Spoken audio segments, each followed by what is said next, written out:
entre anciens bourreaux et entre... Pour moi, la réconciliation, et c'est pour ça que je suis très sensible aussi aux écrits de Barbara Cassin, la réconciliation, c'est la possibilité de recréer enfin une communauté politique. C'est-à-dire de pouvoir faire advenir une société où, au lieu de s'entretuer, parce qu'on a des avis différents, parce qu'on a des projets de société différents, on peut se bagarrer, se battre entre nous, mais pacifiquement. Au lieu de se massacrer entre Hutus et Tutsis, Mme Clavry en parlera beaucoup plus que moi, ou d'autres, ou ce qui s'est passé en Amérique latine, ce qui s'est passé dans mon pays. Dans mon pays, au lendemain de l'indépendance, il y a eu d'abord une période d'affrontement entre les fractions du mouvement nationaliste. Les premiers centres de torture au Maroc ont été ouverts par une partie du mouvement nationaliste contre d'autres parties du mouvement nationaliste. Avant, avec la complicité de l'État naissant. L'État n'était pas là encore marocain. Et donc, durant toutes les années 60 et 70 notamment, nous avons vécu des périodes où la torture, la disparition, les procès inéquitables, les enlèvements étaient monnaie courante. Donc, c'est parce qu'il y avait une bagarre pour le pouvoir, une bataille pour le pouvoir. Et donc, se réconcilier, c'est simplement se dire, on ne va pas oublier. On ne peut pas oublier d'une certaine manière. Certaines victimes peuvent oublier, d'autres ne peuvent pas oublier ce qu'elles ont subi, y compris personnellement. Enfin, je suis loin d'être le seul. Des choses qu'on ne peut pas oublier, qu'on a fait à votre famille, à vos proches, à vous-même ou à vos frères et sœurs. Mais, d'une certaine manière, le marché politique est celui-là. On ne va pas pardonner, oublier en partie d'une certaine manière, mais parce qu'on va essayer d'avoir une société pour les nouvelles générations où ces pratiques n'existent plus, où il y a la garantie de non-répétition, comme on dit, des violations graves des droits de l'homme, en faisant des réformes. C'est ça pour moi la réconciliation. L'autre terme, c'est la réparation. Est-ce que là aussi on peut réparer les choses? D'abord, est-ce qu'on peut réparer avec de l'argent? Quelles que soient les sommes qu'on donne. Là, si vous voyez cet ouvrage de Pablo de Griff sur la réparation, vous verrez que par exemple le Maroc est un des pays où on a donné le plus d'argent aux anciennes victimes.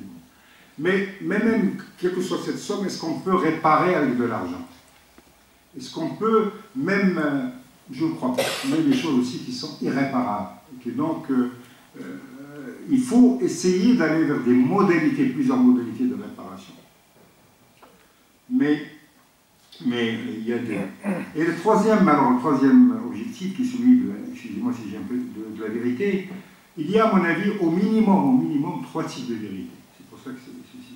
Il y a d'abord la vérité qui est essentielle, qui est au centre du travail des commissions de vérité, qui est la vérité des victimes. Le fait de recueillir leurs témoignages, leurs récits, et d'abord le travail essentiel, et c'est important, par exemple au Maroc, on avait permis aux gens de parler en arabe, en amazigh ou en français. Vous savez, la langue qu'ils voulaient utiliser. Ils n'étaient pas interrompus, ils avaient en principe 20 minutes, mais en fait ils parlaient chaque fois le triple. Mais ils n'étaient pas interrompus. Il fallait qu'ils disent avec leurs mots, avec une condition qu'il y avait dans l'expérience marocaine, c'est qu'ils ne pouvaient pas dire publiquement le nom du responsable, ce qui a suscité leur débat. Ils pouvaient nommer l'institution, mais pas le responsable nominatif. On pourra en parler après. En tout état de cause, d'ailleurs ce qui est assez extraordinaire, c'est que ces anciennes victimes, on leur avait demandé de respecter cette condition, ils étaient en direct et ils l'ont tous respecté. On aurait pu imaginer que quelqu'un... En tout état de cause, ce dévoilement, c'est-à-dire le fait que toute la nation est invitée à écouter, à faire preuve d'empathie vis-à-vis de cette souffrance, et à mon avis, un des moments les plus importants de chaque expérience. Il y a bien évidemment la vérité judiciaire, on en a parlé très rapidement, c'est aux tribunaux d'établir la vérité judiciaire. La question, c'est que face à des crimes massifs, c'est-à-dire, est-ce qu'on peut, parce que la justice ne juge que des individus, elle ne juge pas des individus un par un, en établissant ce qu'on appelle la chaîne de responsabilité et la responsabilité directe. Donc, face à des crimes, vous savez, il y a un ouvrage passionnant de Garapan, d'Antoine Garapan, sur peut-on juger les crimes punis et pardonnés, c'est la phrase de Cédana Arendt. Et puis il y a un livre aussi de Pierre Azan, c'est un ami. Et donc, est-ce qu'on peut juger tout le passé? Je veux dire, voilà, si, bon, pour prendre un exemple très concret, presse, il fallait juger tous les crimes individuellement commis en Algérie. Ça ferait peut-être du bien. C'est bien, mais ça ferait quelque chose de titanesque. Est-ce que c'est même envisageable par rapport à ça? En tout cas, il y a la vérité judiciaire. Dans le cas marocain, il y avait, comme j'ai dit, on ne pouvait pas établir publiquement la responsabilité individuelle, mais il n'y a pas eu d'amnistie. C'est-à-dire que la victime pouvait aller à la justice pénale pour demander réparation par la modalité pénale. Et enfin, il y a surtout ce qui est compliqué, c'est la vérité historique. C'est-à-dire, est-ce qu'on peut, parce que l'idée c'est ça aussi, c'est comprendre, c'est pas simplement, c'est comprendre ce qu'un pays, un peuple a vécu. Alors nous, là, grosso modo, très rapidement, on s'est rendu compte que nous, on n'avait pas, c'était pas notre travail de faire une histoire officielle, une histoire unique, mais qu'il fallait donner au pays. Donc c'est pour ça que dans le rapport final de l'instance équité et réconciliation marocaine, il n'y a pas il y a des récits des violations, il n'y a pas de récit sur l'histoire du pays. Alors qu'on nous l'avait demandé dans le décret qui avait créé cette commission. En revanche, on s'est dit, il faut créer les conditions de faire l'histoire. C'est-à-dire de passer, parce que notre constat, c'est qu'on avait ce que nous appelions une inflation de mémoire sur ces décennies noires, ces années de plomb, mais un déficit d'histoire.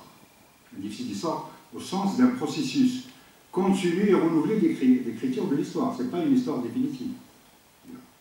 Et c'est pour ça on est une des rares commissions qui avions établi une recommandation pour avoir une loi sur les archives. Et il y a effectivement une loi sur les archives modernes, parce qu'on n'avait pas la dernière loi moderne sur les archives du Maroc datée de l'IOT, de 1926, pour vous donner un ordre d'idée. Il n'y avait pas d'archives. Maintenant, l'Archive du Maroc existe, c'est une institution. Nous avons déposé, d'ailleurs, le 9 décembre prochain, nous déposons les archives de l'instance équité et réconciliation qui ont été organisées, et nous organisons un grand colloque international sur archives et mémoire. Nous avons aussi recommandé de créer un institut marocain d'histoire du temps présent, parce qu'il n'y avait pas d'historien du temps présent formé au Maroc. La première promotion vient de sortir, et nous sommes en train d'essayer, difficilement, de mettre en place des musées, un musée national, et des musées régionaux. Dans notamment 2 régions qui ont particulièrement souffert dans notre histoire, le Rif au nord, c'est d'actualité en partie, et le Sahara au sud du Maroc, et aussi un musée national à Casablanca sur lequel nous essayons de travailler. C'est pour dire que fondamentalement, ces trois objectifs qui sont donnés à une commission d'unité et réconciliation sont des objectifs absolument gigantesques, me semble-t-il, et que fondamentalement, une commission d'unité et réconciliation, c'est un outil de transition, me semble-t-il. C'est pour ça que le terme de... C'est d'une certaine manière la transition d'un moment de déni de citoyenneté à un moment de début de citoyenneté. C'est-à-dire d'amorce de la citoyenneté, c'est-à-dire de la recréation d'un espace commun, pluraliste nécessairement, et aussi nécessairement conflictuel. On n'est pas d'accord, surtout. Mais voilà, merci. Merci beaucoup. Et donc la singularité de la commission vérité et réconciliation par rapport à une commission équité et réconciliation. Tu l'as souligné, Driss, on n'avait pas le droit de donner la vérité jusqu'au bout, c'est-à-dire de dire le nom des perpetrators. Et ça a été respecté. Et en revanche, il y a eu d'énormes réparations. Juste réfléchissons un instant à ça par rapport à la commission vérité et réconciliation. La commission vérité et réconciliation, tu l'as dit dès le départ, je vais redonner la définition de l'amnistie. L'amnistie, c'est la liberté en échange de la vérité. On donne la liberté à ceux qui disent la vérité. Toute la vérité. Ça s'appelle full disclosure. Il faut tout dire jusqu'au bout. Il faut tout déclore. Et je voudrais insister sur cette notion de vérité en Afrique du Sud. Ce qui s'est passé, c'est qu'il y a, comme toujours, du réel. C'est une certaine situation. C'est la situation où, si on ne fait pas quelque chose, il y a juste un bain de sang.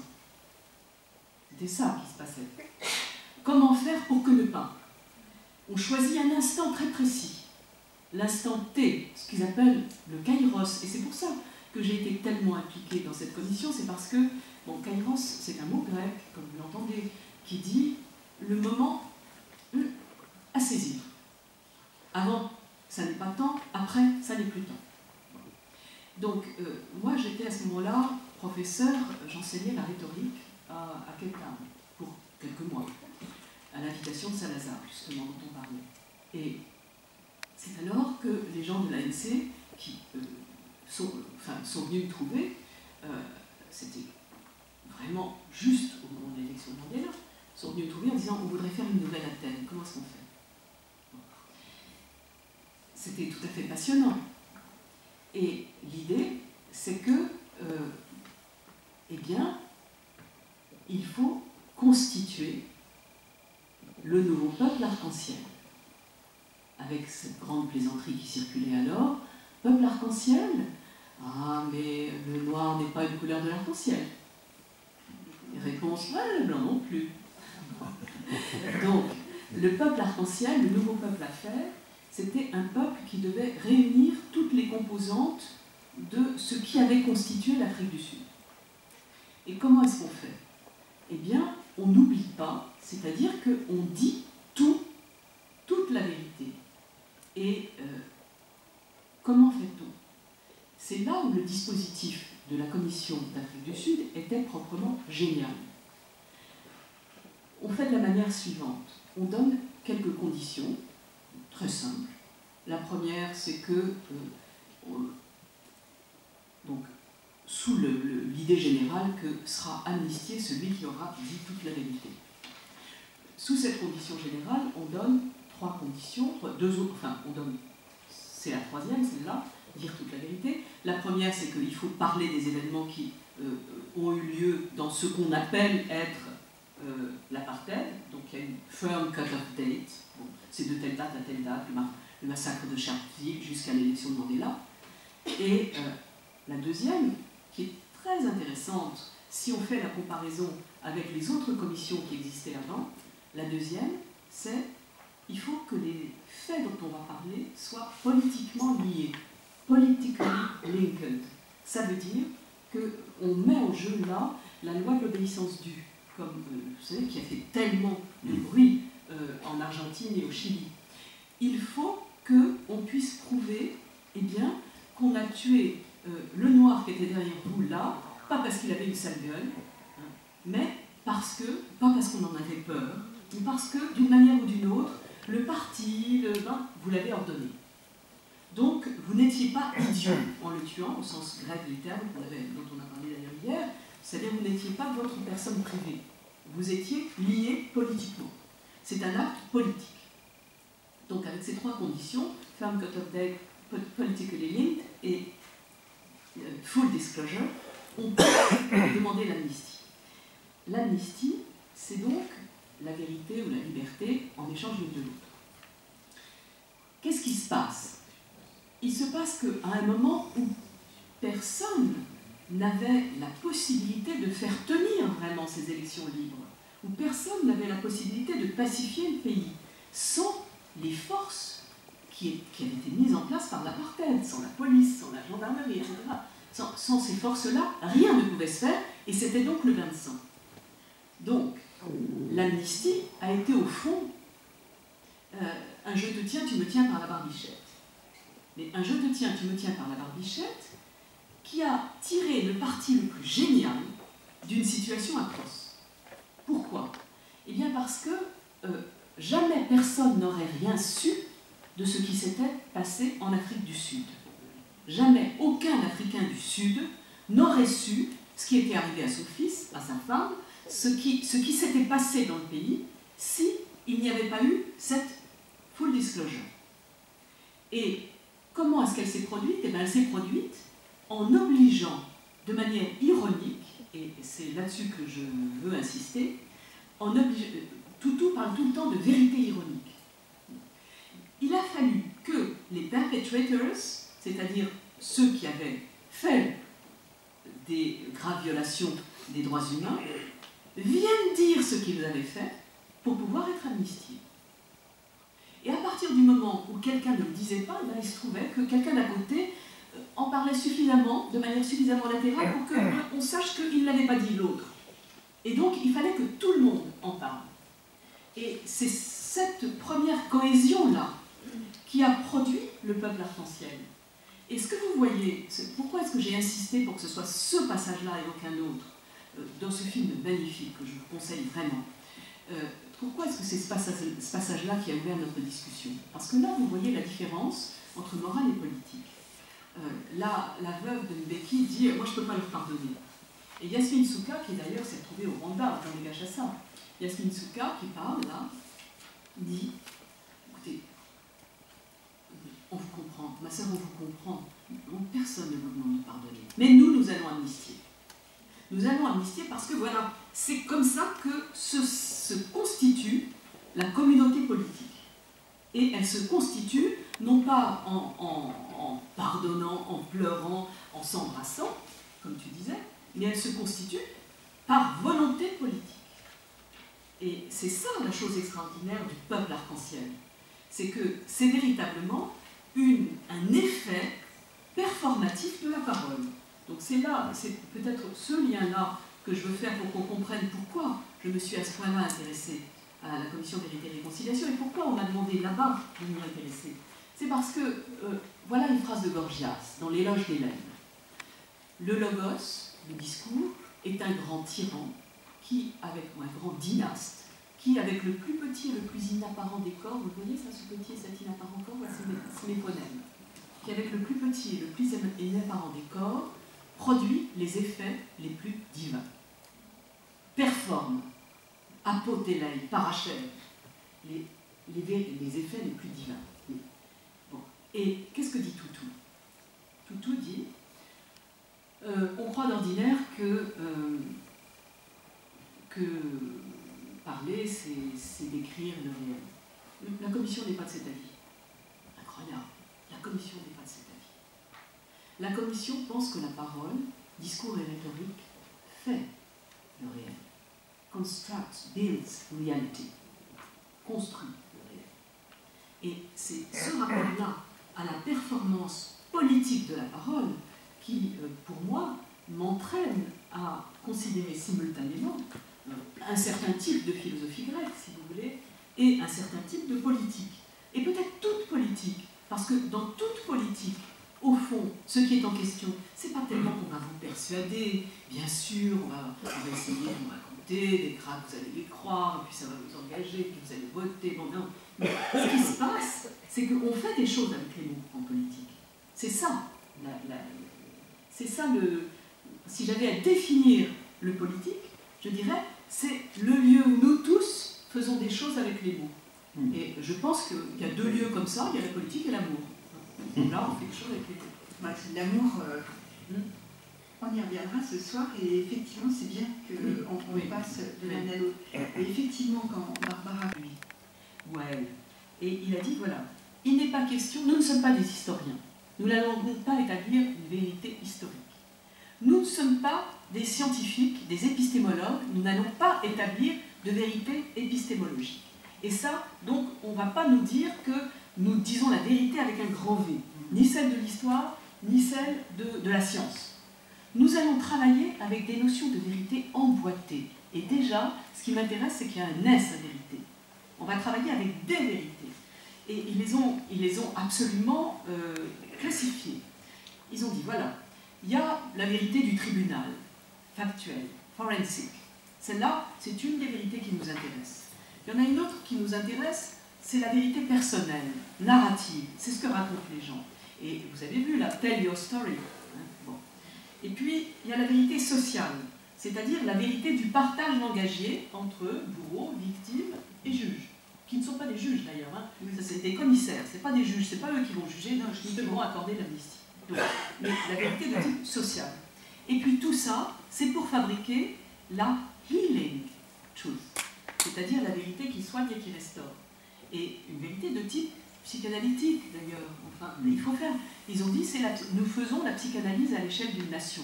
Comment c'est possible? Jamais plus on dira, on ne savait pas. Et jamais plus on n'aura pas réfléchi à comment c'est arrivé. Donc c'est ça. L'idée, c'est de fabriquer une vérité qui soigne et qui restaure, parce qu'elle seule peut être une vérité qui fabrique. Et c'est une vérité, c'est pas la vérité. Donc c'est ça qui est très intéressant, je crois. Et c'est comme ça que, moi j'appelle ça vraiment un relativisme conséquent. C'est-à-dire que, cadrer, etc., c'est enough of the truth for. On va faire assez de vérité pour. Comme si la vérité c'était un quantum malléable. Voilà. Il y a un gros tas de machin qui est de la vérité, ben, on va en prendre assez pour fabriquer le peuple arc-en-ciel et faire en sorte que la nouvelle Afrique du Sud existe. Donc c'est comme ça que je comprends l'intérêt absolument extraordinaire de la commission Vérité et Réconciliation, parce qui se concentre dans ce geste ironique d'obliger, sans aucune obligation de force, hein, sans armes, d'obliger par la structure, par le dispositif tout seul, d'obliger ceux qui n'ont pas intérêt à dire la vérité à avoir intérêt à dire la vérité. Voilà. Et ça, c'est imparable. Et ça va jusqu'au bout, si vous voulez, c'est-à-dire que même, on parlera peut-être après des musées, parce que ça, je crois que ça vaut vraiment la peine, comment on représente, comment ça se fabrique, comment ça se montre aux enfants, ce truc-là. Eh bien, ça commence à se montrer performativement au musée de l'apartheid, qui est où les enfants des écoles vont. Eh bien, on commence par prendre son ticket. Ben, son ticket, c'est un jeton. On le met dans la porte et zut, ça rentre pas. Ben, ça rentre pas parce qu'on a tiré le mauvais jeton. On a tiré le jeton noir et pas le jeton blanc. On va retourner, on refait la queue, on prend un jeton. Ah, celui-là, il est blanc. Ah, ça peut rentrer.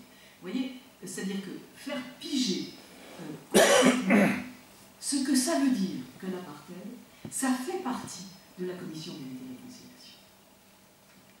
Et effectivement, c'est de coq, tout ça, bien réglé, tout ça, avec leurs avocats, leurs conseillers.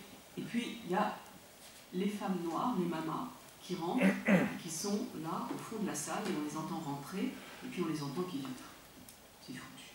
Voilà. Je vous avais bien dit que ça ne marcherait pas. Non mais, c'est pas possible, ça va pas. Non mais, je le savais. Leurs femmes et leurs enfants ne sont pas là. Mais c'est ça dont il s'agit. C'est-à-dire qu'avec full disclosure, il faut entendre full, c'est devant tous. Et le open est l'une des conditions. Et alors, je reviens à mes Grecs, c'est la condition du politique. C'est-à-dire que lorsque Protagoras dit quelles sont les vertus politiques, les deux vertus politiques, c'est eidos et dike. Dike, ça veut dire la répartition, la juste répartition, ok, ça on a traduit par justice, mais ça veut dire qu'on montre quels sont les lots. Okay. Mais l'autre mot, eidos, on ne sait pas du tout comment le traduire, on l'a traduit par pudeur, par je sais pas, un tas de manières, honte, la civilisation de la honte, dit-on des Grecs. Bon. Eidos, ça veut dire la conscience du regard de l'autre. Et la conscience du regard de l'autre, c'est ça qui fait politique. Donc, et c'est là où on en est avec ces commissions. Qu'elles soient pénales, judiciaires, ou qu'elles soient, disons, rétributives ou non, quoi, hein. Mais ce dont il s'agit, et qui est constant, c'est d'une part que la vérité, on ne l'a pas dès le départ, mais qu'on la trouve, hein, que c'est un effet, un résultat, et qu'elle est multiple. Ce que ça doit produire, c'est cet effet d'eidos, c'est-à-dire le full glare of publicity. C'est comme ça que disait Tutu. Hein. Mais cet effet de conscience du regard de l'autre. On a vu la fiction littéraire, le cinéma, etc. Mais moi, je suis vraiment, comment dire, habité par cette idée que ça peut se perdre aussi. Je veux dire, il y a 3 mois, on a commémoré le 10e anniversaire de la disparition de Driss Bezekri, qui était le président de l'instance marocaine. Et en faisant l'édito on avait sorti un livre il y a 10 ans, juste après sa disparition, sa mémoire, et je faisais l'édito de la 2e édition, et je me disais tout le temps, un gosse marocain qui a 10 ans aujourd'hui, eh ben Driss ne lui dit rien. Oui. Et j'étais vraiment habité par cette idée, c'est comment, malgré tout ce qu'on peut faire, comment garder, je veux dire, il faut qu'il y ait cette sidération à un moment ou à un autre. Hein. Parce que quelqu'un m'a raconté, un livre plus, je racontais comment on chauffait de l'huile et qu'on mettait de l'huile sur la tête. Je veux dire, c'est ça qui est une des choses qui est le plus frappé. Et donc, comment garder cette mémoire, comment avoir des politiques de la mémoire réelles qui soient permanentes. Ça, c'est une des questions et un des enjeux et des défis. je l'ai dit, je pense, mais peut-être que j'ai parlé trop vite ou que c'était un peu abscon. Les commissions de vérité n'établissent jamais toute la vérité. Il y a plusieurs types de vérité. Et d'une certaine manière, l'expérience, c'est lorsqu'on compare un peu et qu'on lit, parce qu'il y a des travaux là-dessus. Et je regrette que la majorité des travaux sont en anglais. C'est pour ça que le travail de Barbara Cassin est fondamental. C'est que ce sont des modalités de transition qui ne règlent absolument pas tout le passé, qui sont le début du travail sur le passé, qui amorcent le travail sur le passé. Deuxième chose, elles n'interviennent jamais, elles ne mettent jamais fin à toutes les violations. Y compris lorsqu'elles travaillent, il y a des violations. Et donc, si on dit, attendons le temps pur, où il n'y aura plus de violations des droits de l'homme pour pouvoir travailler sur une partie du passé, on n'y arrive jamais. D'ailleurs, si vous voulez, tous les militants des droits de l'homme, ceux dont c'est un peu le métier, ce qui est un peu le mien, qui se forment sur ces questions, parce qu'elles demandent de la formation aussi, ils savent que, d'une certaine manière, les violations d'ailleurs se renouvellent. Je comprends, ceci étant dit, l'émotion qu'il y a sur ce qui se passe aujourd'hui au Maroc. Je la comprends tout à fait. Mais elle demande à elle-même un temps de débat. Ce que je peux dire, c'est que sur aujourd'hui, comparé aujourd'hui, à mon avis, mais ça, je ne peux pas le laisser passer, qu'il n'y ait pas, si vous voulez, s'il y a un Conseil national des droits de l'homme, c'est qu'il y a des problèmes des droits de l'homme. Sinon, on ne devrait pas. Si vous voulez, dans le prochain Conseil national des droits de l'homme, il y a la loi. Maintenant, il y a une loi qui le gouverne, et il y a une nouvelle loi qui va le gouverner. Et dans la nouvelle loi qui est devant le Parlement, on va créer ce qu'on appelle un MNP, un mécanisme national de prévention de la torture. Qu'est-ce que c'est un MNP? Un MNP, il y en a aujourd'hui 55 dans le monde. Pour pouvoir créer c'est l'équivalent, si vous voulez, du contrôleur général des lieux de privation de liberté en France, qui vient de fêter hier, qui fête hier et aujourd'hui son 10e anniversaire, parce qu'il a été créé en 2000, auquel le Maroc et la France sont partis, et en vertu, lorsqu'on ratifie ce protocole, il faut créer un MNP, et ce MNP a le pouvoir de visiter tous les lieux de privation de liberté, c'est-à-dire les prisons, les commissariats, les hôpitaux psychiatriques, les centres de sauvegarde de l'enfance, les centres pour personnes âgées, et tout lieu de privation, les centres de rétention des étrangers, les zones d'attente aux frontières, pour pouvoir contrôler et justement faire de la prévention de la torture. Il y a un SPT, le sous-comité de la protection de la torture, qui était au Maroc la semaine dernière. Donc je ne dis pas, et personne ne me dit, qu'une commission de vérité au Maroc comme ailleurs abolit la violation. Je veux dire, c'est une modalité de traitement d'une partie du passé pour pouvoir établir une partie de la vérité, pour pouvoir commencer ce travail. Effectivement, ce qu'on ne peut pas accepter, je ne peux pas accepter de l'entendre parce que c'est contre la vérité, c'est que la situation aujourd'hui vaut pour comme ce qu'on appelle les années de plomb dans le discours militant et du journal. Les violations graves des droits de l'homme, c'est une définition. C'est une définition à part. C'est-à-dire que, et aujourd'hui, il y a l'évidence des problèmes au Maroc. Mais c'est comme si on dit qu'il y a des microbes dans l'air. Mais on ne peut pas comparer aujourd'hui, même pour le RIF, je suis désolé de le dire à mes compatriotes, je comprends leur sensibilité. Vous savez, vous êtes bien placé pour savoir ce qui s'est passé dans le RIF à la fin des années 50. Non, c'est pur, non, écoutez. Il n'y a pas, s'il vous plaît, il y a Mimoun Aziza, qui est un historien d'origine de Nador, donc du RIF, est en train de publier un article sur, par exemple, le premier travail scientifique sur ce qui s'est passé dans le RIF en 1958. C'était une guerre quand l'armée marocaine est intervenue les armes à la main, ce qui n'est pas le cas aujourd'hui. Ça ne veut pas dire qu'il n'y a pas de problème. Voilà ce que je voulais dire. Le dernier point simplement, et j'aimerais vraiment insister là-dessus, c'est qu'on a besoin d'évidence dans toutes les expériences de vérité et de réconciliation, de passer par une conception de la réconciliation que je définis comme suit. La réconciliation n'est pas le consensus, c'est la gestion pacifique du dissensus. C'est ce que nous sommes en train de faire aujourd'hui. C'est-à-dire que nous avons le droit, comme Marocains ou d'autres nationalités, de discuter, de diverger sur le réel aujourd'hui. Mais on échange, tout à l'heure, Barbara l'a dit, on échange avec les paroles, pas avec des balles. On échange, vous et moi, avec les paroles. Et c'est ça qui est fondamental à mon avis. Merci. Barbara, je ne peux pas, et merci de répondre comme tu peux, c'est-à-dire vraiment au mieux je crois, mais je comprends très bien que le dissensus là ne peut pas ne pas exister. Mais la question fondamentale que vous avez tous posée, que j'ai entendue moi, c'est est-ce qu'il peut y avoir de la réconciliation avec de l'impunité? C'est la question fondamentale et c'est la question auquel personne ne sait répondre exactement. Parce que la justice transitionnelle, est-ce que, c'était là-dessus que je voulais insister tout à l'heure, aidos, la conscience du regard de l'autre, est-ce que c'est une punition? Voilà. Et bon, pour l'Afrique du Sud, c'est une punition, ça a été une punition, mais quand je suis retournée en Afrique du Sud à la fin de la commission de réconciliation, on m'a dit, tu vois ce qui a changé? Il y a des chaises dans l'école, c'est tout. Bon.